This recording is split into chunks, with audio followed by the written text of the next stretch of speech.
السلام علیکم ورحمۃ اللہ وبرکاتہ۔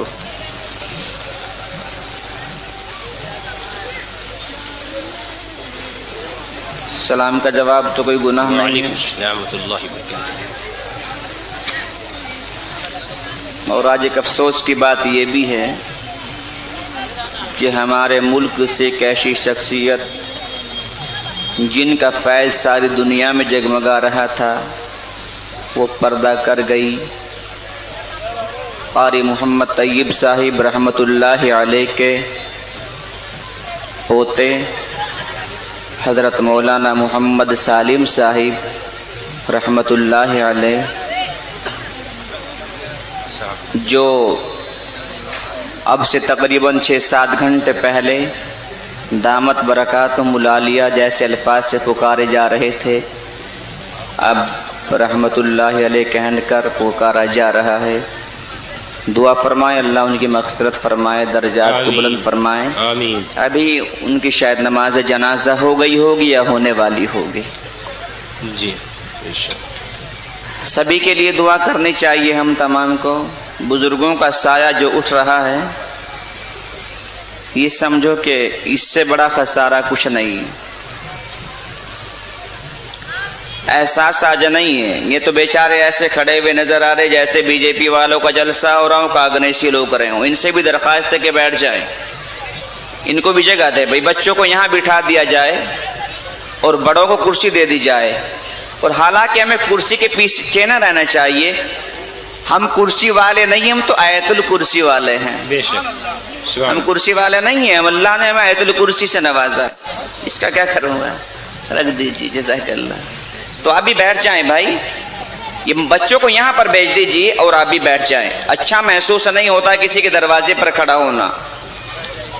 میں زیادہ دیر تک نہیں بول پاؤں گا، لیکن یہ ہے کہ انشاءاللہ جب تک آپ کہتے رہیں گے بولتا جاؤں گا۔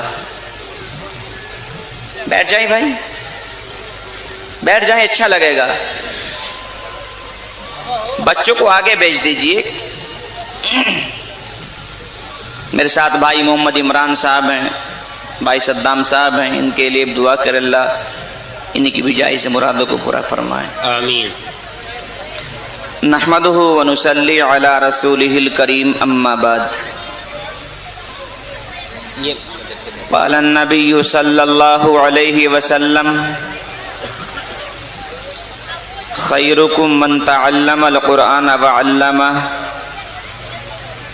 او کما قال علیہ الصلاۃ والسلام۔ اسی کی محفل سنوارتا ہوں، چراغ میرا ہے رات اس کی، اور اسی کے مطلب کی کہہ رہا ہوں، زبان میری ہے بات اس کی۔ ہے قول محمد قول خدا،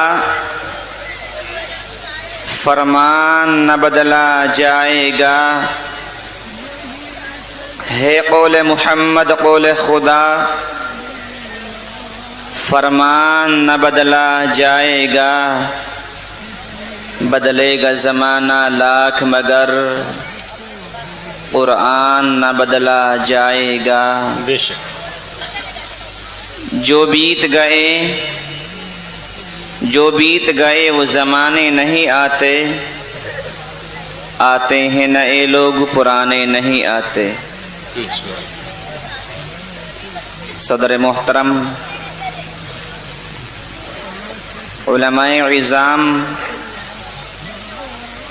سامعین کرام، پیارے بچوں اور بزرگان اسلام، ایک زمانہ تھا کہ شہر در شہر، گاؤں در گاؤں مدارس اسلامیہ موجود نہیں تھے۔ آج اللہ کا فضل ہے کہ ہر گاؤں میں، ہر شہر میں، شہر کی گلیوں میں مدارس اسلامیہ موجود ہیں۔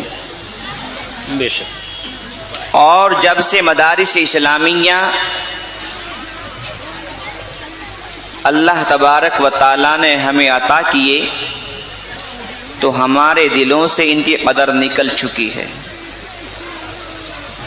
جاؤ ان کی قدر معلوم کر کے وہاں دیکھ کے آؤ کہ جہاں پر مدارس نہیں ہے، جہاں پر علماء کرام نہیں ہیں، جہاں پر حفاظ کرام نہیں ہیں، جہاں پر قراء حضرات نہیں ہیں، پتہ چلے گا کہ مدارس اسلامیہ کتنی بڑی دولت ہے۔ ایک عالم ربانی اپنی تقریر کے درمیان فرما رہے تھے کہ ان کا ایک علاقے میں جانا ہوا، لوگوں نے بڑا استقبال کیا، مصافحے کیے، اور جب وہ لوگوں سے ملاقات کرنے کے بعد چلنے لگے تو لوگوں نے کہا حضرت آپ تھوڑی دیر ٹھہر جائیں، ہمیں ایک جنازے کی نماز پڑھوانی ہے۔ حضرت ٹھہر گئے، جنازہ تیار کر کے لایا گیا، تمام لوگوں نے وضو کر کے صفوں کو لگانا شروع کیا، اور جیسے ہی حضرت جی میت کے سامنے پہنچے اور ہاتھ اٹھا کر اللہ اکبر کہنا چاہتے تھے تو میت میں حرکت ہوئی۔ حضرت نے کہا یہ شخص زندہ ہے، اور انہوں نے کھول کے دیکھا تو تقریباً 80 سال کے ایک بڑے میاں سسکیاں لے کے رو رہے ہیں۔ حضرت نے کہا یہ آپ لوگوں نے ان کے ساتھ ظلم کیوں کیا؟ کہا حضرت ہمارے یہاں مدارس اسلامیہ نہیں ہیں، یہاں پر علماء کرام نہیں ہیں، یہاں پر حفاظ کرام نہیں ہیں، یہ بڑے میاں کئی مہینوں سے بیمار چل رہے ہیں، ہم نے سوچا کہ 2-4 دن میں انتقال ہو جائے گا، کبھی کوئی نماز جنازہ پڑھانے والا نہ ملے تو آج ہی پڑھوا لیں۔ اس نیت کو کر کے ہم نے ان کی نماز جنازہ پڑھوائی ہے۔ انہوں نے اور کفن اتار کے دیکھا تو ان کے بائیں ہاتھ کو بھی کاٹ دیا گیا۔ کہا آپ لوگوں نے ان کے ساتھ یہ کیوں کیا؟ کہ حضرت ہم نے سنا ہے قیامت کے دن اللہ تبارک و تعالی نامہ اعمال پیش فرمائیں گے، کسی کے نامہ اعمال داہنے ہاتھ میں ہوں گے، کسی کے نامہ اعمال بائیں ہاتھ میں ہوں گے، جس کے نامہ اعمال دائیں ہاتھ میں ہوں گے وہ جنت میں جائے گا، اور جس کے نامہ اعمال بائیں ہاتھ میں ہوں گے وہ جہنم میں جائے گا۔ ہم نے سوچا کہ اس کے بائیں ہاتھ کو کاٹ دیا جائے، نہ تو بائیں ہاتھ ساتھ جائے گا، نہ اعمال بائیں ہاتھ میں ملیں گے، اور نہ یہ جہنم میں جائے گا۔ تو جب مدارس اسلامیہ نہیں تھے، اس قوم کی جہالت کا یہ عالم تھا۔ ایک بہت بڑا گاؤں، پورے گاؤں میں کوئی بھی مدرسہ نہیں، مدرسہ نہیں تو حافظ قرآن بھی کوئی نہیں۔ امام صاحب جمعے کی نماز پڑھانے کے بعد گھر چلے گئے، لوگ عصر کی نماز پڑھنے کے لیے آئے تو جماعت کرانے کے لیے کوئی تیار نہیں، انتظار کرنے لگے۔ کچھ دیر کے بعد ایک نوجوان سر پہ ٹوپی لگا کے، ٹوپی پہ رومال لگا کے آیا اور وضو کرنے بیٹھ گیا۔ لوگوں نے کہا بھائی صاحب جلدی وضو کر لیجئے، آپ جماعت کرائیں گے۔ اس نے وضو کیا، مصلی پہ پہنچا، نماز پڑھا دی، سب لوگ اپنے اپنے گھر چلے گئے۔ مغرب کی نماز کا نمبر آیا تو پھر سارے لوگ وضو کر کے کھڑے ہو گئے، کوئی جماعت کرانے والا مل جائے۔ وہی نوجوان جس نے عصر کی نماز پڑھائی تھی پھر وضو کر رہا ہے۔ لوگوں نے کہا بھائی صاحب جلدی وضو کر لیجئے، آپ کو جماعت کرانی ہے۔ تو عصر کی نماز میں تو چپ چاپ پڑھنا تھا، وہ تو خاموشی کے ساتھ پڑھانی تھی، اب مغرب کی میں تو زور سے قرات کرنا ہوگا۔ تو بس اتنا سننا تھا کہ پیروں کے نیچے سے زمین کھسک گئی۔ میں نماز پڑھاؤں گا؟ میں نہیں پڑھا سکتا۔ لوگوں نے کہا جب آپ عصر کی نماز پڑھا سکتے ہیں تو مغرب کی آپ کے ابا پڑھائیں گے؟ جلدی وضو کریے اور مصلی پہ چلیے۔ اب لوگ اس کو مصلی پہ کرے پیچھے کو بھاگے، لوگ مصلی پہ کرے پیچھے کو جائے۔ ایک آدمی نے زبردستی مصلی پہ کھڑا کر کے تکبیر کہنا شروع کر دیا۔ اب اس نوجوان کے ذہن میں بات آئی، یار تو تبلیغی جماعت میں گیا تھا اور 2 سورتیں تیرے یاد ہو گئی تھی، کم سے کم 1 رکعت پڑھا دے، دوسری میں دیکھی جائے گی۔ تکبیر مکمل ہوئی، اس نے کہا اللہ اکبر، سارے مقتدیوں نے نیت باندھ لی، ثنا پڑھی، الحمد شریف، قل هو اللہ شریف، اور اللہ اکبر کہہ کے سب کو رکوع میں پہنچا دیا۔ اب سارے مقتدی کہہ رہے ہیں سبحان ربی العظیم، سبحان ربی العظیم، سبحان ربی العظیم، اور امام صاحب کیا کہہ رہے ہیں؟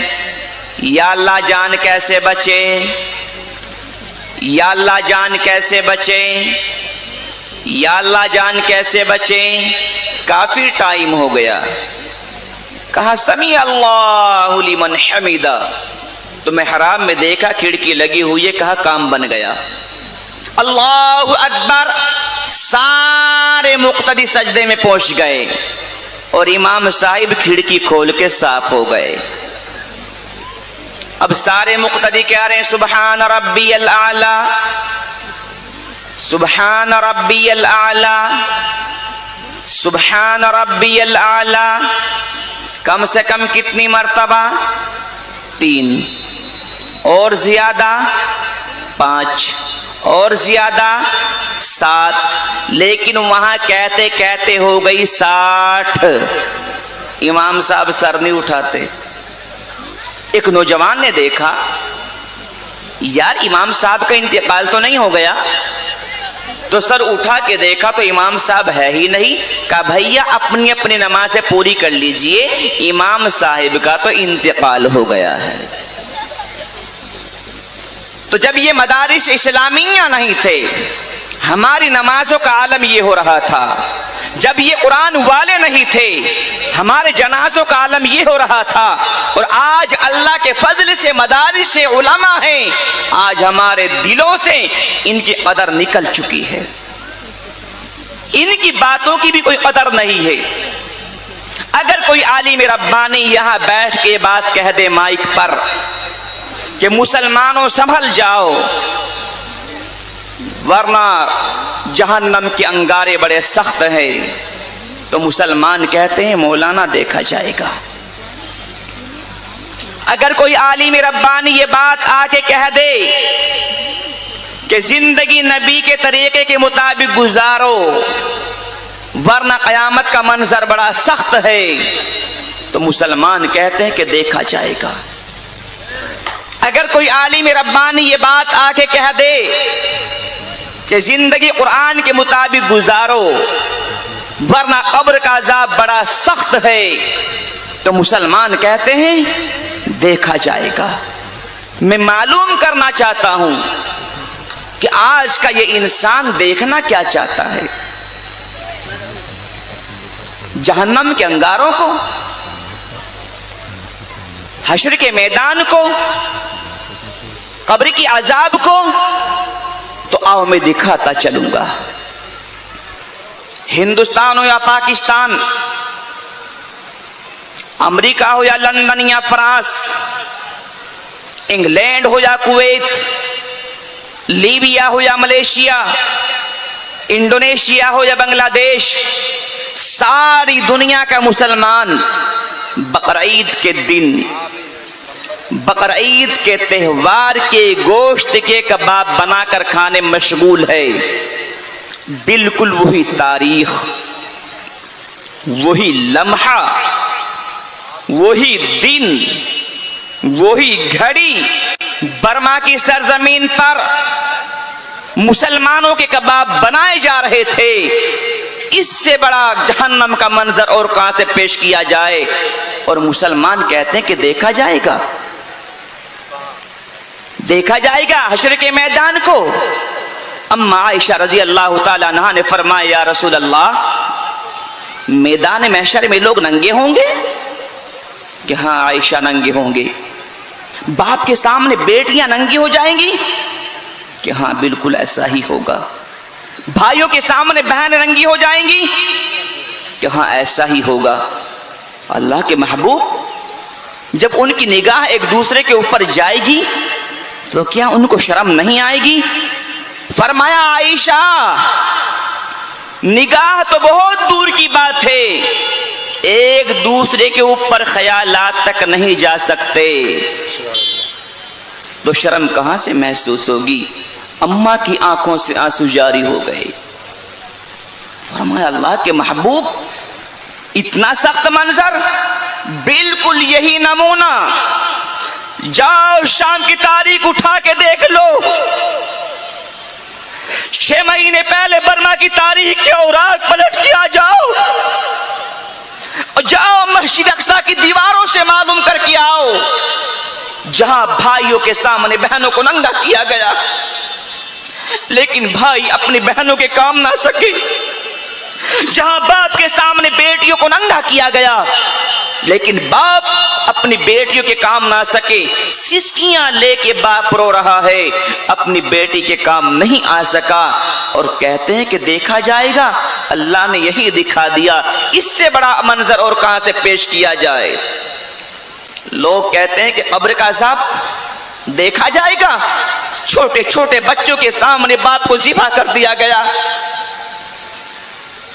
بچیوں کے سامنے ماں کے ٹکڑے کر دیے گئے، لیکن بہت سے بچوں کو بسکٹ کھاتے ہوئے مردہ ماں کے اوپر لیٹا ہوا آپ نے بھی دیکھا ہوگا، لیکن ظالموں نے ان کے اوپر بھی ترس نہ کھایا، رحم نہ کھایا، مشین سے ایک زمین میں گڈھے کیے، معصوم بچے کو اٹھایا اس میں ڈال دیا، روتی ہوئی چلاتی بچوں کو اٹھایا اسی میں ڈال دیا، اور اگر کسی نے آہ بھری تو ان کے ساتھ نہ جانے کیسا کیسا سلوک کیا گیا اور اوپر سے مٹی ڈال کے دفن کر دیا گیا. اس سے بڑا قبر کا منظر اور کہاں سے پیش کیا جائے؟ اور مسلمان کہتا ہے کہ دیکھا جائے گا. اب بھی اگر دیکھنے کی بات کریں گے آپ حضرات تو مسلمانوں یہ بتاؤ کہ زندگی میں عمل کب آئے گا؟ سارے حالات اللہ دکھا رہا ہے اور یہ مسلمان اب بھی دیکھنے کی باتیں کر رہا ہے. آج کے بعد دیکھنا بند کر دیجئے اور رسول اللہ کی سنتوں کو زندہ کرنے کی نیت کر لیجئے، انشاءاللہ تبارک و تعالی جلسہ کامیاب ہو جائے گا. سمجھ میں آ رہی کہ نہیں آ رہی؟ قرآن بتاتا ہے کہ نبی کی اتباع کیسے کرنی ہے اور قرآن یہ بھی بتا رہا ہے کہ اللہ عالمین کے رب ہیں اور نبی کریم صلی اللہ علیہ وسلم عالمین کے لیے رحمت ہے. کس نے بتایا؟ قرآن عظیم نے. کیسی رحمت؟ ایک چھوٹا سا واقعہ سناؤں گا چھٹی ہو جائے گی. ایک صحابی آئے، فرمایا یا رسول اللہ اگر آپ تشریف نہ لاتے تو ہمیں دین کی باتیں کون بتاتا؟ اگر آپ تشریف نہ لاتے تو ہمیں اسلام کی اچھی اچھی باتیں کون سکھاتا؟ آقا آپ کے آنے سے پہلے بڑے گناہ کیے ہیں اور ایک واقعہ تو ایسا ہے آقا، رات کو یاد آتا ہے تو رات کی نیند حرام ہو جاتی ہے، دن کو یاد آتا ہے تو دن کا سکون ختم ہو جاتا ہے. فرمایا کیا واقعہ ہے؟ فرمایا آقا مجھے ملک شام جانا ہوا، میری بیوی امید سے تھی، میں نے کہا بیوی میں ملک شام جا رہا ہوں اور تو حاملہ ہے، اگر تیرے پیٹ سے لڑکا پیدا ہوا تو اس کو پالنا پرورش کرنا اور لڑکی پیدا ہو گئی تو فوراً قتل کر دینا. آقا نے یہ بات کہہ کے چلا تو گیا. میرے جانے کے بعد میری بیوی کے پیٹ سے ایک بچی پیدا ہوئی، بڑی حسین و جمیل تھی، بڑی خوبصورت لگتی تھی. میری بیوی میرے ڈر کی وجہ سے تلوار ہاتھ میں اٹھاتی اور اس بچی کو قتل کرنے کی نیت سے جاتی، لیکن جس وقت میری بیوی کی یہ نگاہ اس بچی کے چہرے پہ پڑتی تو محبت کی وجہ سے واپس ہو جاتی۔ آقا میری بیوی نے اس کام کو کئی مرتبہ کیا، جب وہ اس کام کو نہ کر پائی، اس کو قتل نہ کر پائی، تو اس نے ایک ترکیب سوچی اور اس بچی کو ایک پڑوسن کے حوالے کر دیا اور کہا پڑوسن میرا شوہر مجھے یہ کہہ کے گیا تھا لیکن من نہیں کرتا ایسے معصوم سی بچی کو ذبح کیا جائے، تم اس کو پالنا پرورش کرنا اور جب بڑی ہو جائے گی تو ہمارے حوالے کر دینا۔ وہ بچی پڑوس میں پلتی رہی۔ کئی سالوں کے بعد میں ملک شام سے آیا، ابھی آ کے بیٹھا ہی تھا، ایک چھوٹی سی بچی پہیوں پہیوں چلتی ہوئی آئی اور مجھ سے میٹھی میٹھی باتیں کرنے لگی۔ آقا وہ معصوم بچی کبھی میرے دائیں آتی، کبھی میرے سامنے بیٹھتی، کبھی میرے بائیں آتی۔ میں نے کہا بیوی یہ کس کی بچی ہے؟ کیسی حسین و جمیل بچی ہے، کیسی معصوم لگ رہی ہے۔ میری بیوی نے کہا میرے شوہر میرے سرتاج کیا آپ اس بچی سے محبت ہو گئی ہے؟ فرمایا بیوی ایسی حسین بچی ہو، ایسی میٹھی میٹھی باتیں کرنے والی ہو، دشمن بھی محبت کریں گے؟ فرمایا میرے شوہر میرے سرتاج ارے یہ وہی تو بچی ہے جس کے بارے میں آپ نے یوں کہا تھا لڑکا پیدا ہوا تو پرورش کرنا، لڑکی پیدا ہوگی تو قتل کر دینا، یہ ہماری ہی بچی ہے، میں نے اس کو پڑوسن کے حوالے کر دیا ہے، آپ کے ڈر کی وجہ سے کر دیا تھا۔ وہ فرماتے ہیں کہ آقا جب میری بیوی کے بات میرے کانوں کے پردوں سے ٹکرائی تو نفرت کی آگ جس کی آندھی میں نے کئی لڑکیوں کو زندہ دفن کر دیا تھا وہ میرے من میں بھڑکی اور میں نے ایک ہاتھ سے پھوڑے کو کندھے پہ رکھا، ایک ہاتھ سے بچی کے ہاتھ کو پکڑا اور اس بچی کو لے کر گھسیٹتے ہوئے چلنے لگا۔ آقا کچھ دور جانے کے بعد وہ چھوٹی سی بچی، وہ معصوم بچی کبھی گر جایا کرتی تھی، پھر کھڑی ہو جایا کرتی تھی، پھر گر جایا کرتی تھی، پھر کھڑی ہو جایا کرتی تھی اور مجھے بار بار کہتی ابو آج کہاں لے کے جا رہے ہو، آج کون سی مہمان نوازی ہے، ابو مجھ سے آگے نہیں چلا جاتا، ابو میں تھک گئی۔ آقا میری بچی مجھے تکان کے لیے بار بار کہتی رہی اور میں اس کو گھسیٹتا رہا اور ایک میدان میں جا کے کھڑا کیا اور اس کو دفن کرنے کے لیے گڈھا کھودنا شروع کر دیا۔ آقا میں گڈھا کھود رہا تھا کہ گڈھا کھودتے کھودتے میری پیشانی پر پسینہ آیا اور وہ معصوم بچی اپنی جگہ سے میرے پاس آئی اور اپنے دوپٹے کے کونے سے میری پیشانی کا پسینہ صاف کرنا شروع کر دیا۔ آقا وہ میری معصوم بچی مجھے بار بار کہتی ابو آپ یہ گڈھا کیوں کھود رہے ہیں، ابو آپ تھک گئے، ابو اب ذرا سا آرام کر لو۔ آقا میری بچی مجھے آرام کے لیے کہتی رہی اور میں اس کو دفن کرنے کے لیے گڈھا کھودتا رہا کہ جس وقت گڈھا تیار ہوا اور میں نے اس معصوم کے ہاتھ کو پکڑ کے اندر گڈھے میں دھکا دیا اور اوپر سے مٹی ڈالنا شروع کر دی۔ آقا میں اس بچی کے اوپر مٹی ڈال رہا تھا، وہ معصوم بچی ہاتھ چھوڑ کے کھڑی ہو گئی۔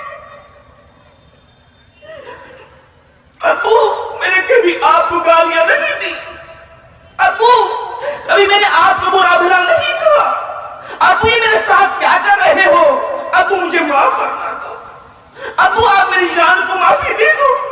آقا وہ میری معصوم بچی مجھے ابو ابو کہہ کے پکارتی رہی اور میں اس کے اوپر مٹی ڈالتا رہا اور مٹی ڈالنے کے بعد اس کو دفن کیا، گھر واپس آ گیا۔ نبی کریم صلی اللہ علیہ وسلم نے سنا تو آپ کی داڑھی مبارک آنسو سے تر ہو گئی اور ساری دنیا کے انسانوں کو مخاطب کر کے فرمایا کہ سنو میرے پیارو، سنو میری آنکھوں کے تاروں، سنو آسمان ہدایت کی ستاروں، سنو جو شخص اپنی لڑکیوں کو پال کے پرورش کر کے ان کی تعلیم اور شادی سے فراغت پائے گا، وہ جنت میرے اتنے قریب ہوگا جتنی آپس کی دو ملی ہوئی انگلیاں ہیں۔ یہ ہے رحمت للعالمین۔ لیکن آج اسی رحمت للعالمین والے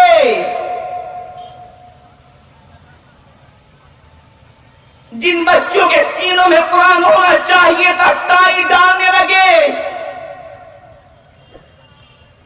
جن بچوں کی پیشانی پر سجدوں کے نشان ہونے چاہیے تھے، آج وہ اپنی پیشانیوں پر نہ جانے کیسے کیسے نشان لگانے لگی۔ یہی وجہ ہے کہ آج قرآنی اجلاس یا اصلاحی اجلاس، آج قرآن کی تاریخ بیان کی جائے یا رسول انعام کی تاریخ، مسلمان ہیں کہ ان کی سمجھ میں نہیں آتا۔ گھروں سے آئے تھے جلسہ سننے کے لیے، بازاروں میں گھوم رہے ہیں، گھروں سے آئے تھے اس اجلاس میں شامل ہونے کے لیے، چوراہوں پر کھڑے ہو کر نہ جانے کتنی ماں بہنوں کی طرف دیکھنے کا کام کر رہے ہیں۔ ایسا نہ ہو کہ یہ بچیاں کل ہمارے لیے رحمت کا ہار نہیں زحمت بھرا خار بن جائیں۔ اس سے پہلے ان کو بیٹیوں کو بیٹیاں سمجھیں، بہنوں کو بہنیں سمجھیں، اور اسی کے ساتھ ساتھ قرآن عظیم کی تعلیم سے ان کو روشن کریں۔ اسی لیے میرے پیارو نبی علیہ الصلوۃ والسلام نے ساری دنیا کے مسلمانوں کو نہیں، ساری دنیا کے انسانوں کو مخاطب کر کے فرمایا کہ سنو میرے پیارو، سنو میری آنکھوں کے تاروں، سنو آسمان ہدایت کے ستاروں، سنو تم میں سب سے بہترین شخص وہ ہے جو قرآن عظیم کو سیکھے اور دوسروں کو سکھائے۔ کیوں؟ قرآن آئے گا، نبی کی سیرت آئے گی، قرآن آئے گا، نبی کی صورت آئے گی، قرآن آئے گا، نبی والے بال بن جائیں گے، قرآن آئے گا، نبی والی پیشانی بن جائے گی، قرآن آئے گا، نبی والی آنکھیں بن جائیں گی، قرآن آئے گا، نبی والی دہڑی آ جائے گی، قرآن آئے گا، نبی والی ٹھوڑی بن جائے گی، قرآن آئے گا، نبی والے ہاتھ بن جائیں گے، قرآن آئے گا، نبی والا لباس آ جائے گا، قرآن آئے گا، نبی والی چال آ جائے گی، قرآن آئے گا، نبی والی ڈھال آ جائے گی، قرآن آئے گا، نبی والا انداز آ جائے گا۔ اور اگر زندگی میں قرآن عظیم نہ آیا تو یہ زندگی برباد ہو جائے گی۔ نعرہ تکبیر، نعرہ تکبیر، نعرہ تکبیر۔ اس لیے کہ سارا کا سارا قرآن عظیم نبی کریم صلی اللہ علیہ وسلم کی تعریف اور عظمت بیان کر رہا ہے۔ کر رہا ہے کہ نہیں کر رہا ہے؟ کیسے؟ آؤ قرآن کے الف سے معلوم کریں۔ اے قرآن کے الف تو بتا میرا نبی کون ہے؟ تو الف کہے گا میرا نبی احمد ہے۔ آؤ با سے معلوم کرے، اے با تو بتا میرا نبی کون ہے؟ تو با کہے گا میرا نبی بشیر ہے۔ آؤ تا سے معلوم کرے، اے تا تو بتا میرا نبی کون ہے؟ تا کہے گا میرا نبی تنویر ہے۔ آؤ سا سے معلوم کرے، اے سا تو بتا میرا نبی کون ہے؟ سا کہے گا میرا نبی ثاقب ہے۔ آؤ جیم سے معلوم کرے، اے جیم تو بتا میرا نبی کون ہے؟ جیم کہے گا میرا نبی جامع ہے۔ آؤ بڑے ہا سے معلوم کرے، ہا تو بتا میرا نبی کون ہے؟ ہا کہے گا میرا نبی حامد ہے۔ آؤ خا سے معلوم کرے، خا تو بتا میرا نبی کون ہے؟ خا کہے گا میرا نبی خاتم الانبیاء ہے۔ آؤ دال سے معلوم کرے، اے دال تو بتا میرا نبی کون ہے؟ دال کہے گا میرا نبی دائی ہے۔ آؤ زال سے معلوم کرے، اے زال تو بتا میرا نبی کون ہے؟ زال کہے گا میرا نبی ذریعہ نجات ہے۔ آؤ را سے معلوم کرے، اے را تو بتا میرا نبی کون ہے؟ را کہے گا میرا نبی رائی ہے۔ آؤ زا سے معلوم کرے، اے زا تو بتا میرا نبی کون ہے؟ زا کہے گا میرا نبی زاہد ہے۔ آؤ چھوٹے سین سے معلوم کرے، اے سین تو بتا میرا نبی کون ہے؟ سین کہے گا میرا نبی سراج ہے۔ آؤ بڑے شین سے معلوم کرے، اے شین تو بتا میرا نبی کون ہے؟ شین کہے گا میرا نبی شفیع ہے۔ آؤ سواد سے معلوم کرے، اے سواد تو بتا میرا نبی کون ہے؟ سواد کہے گا میرا نبی صادق ہے۔ آؤ زواد سے معلوم کرے، اے زواد تو بتا میرا نبی کون ہے؟ زواد کہے گا میرا نبی ضامن ہے۔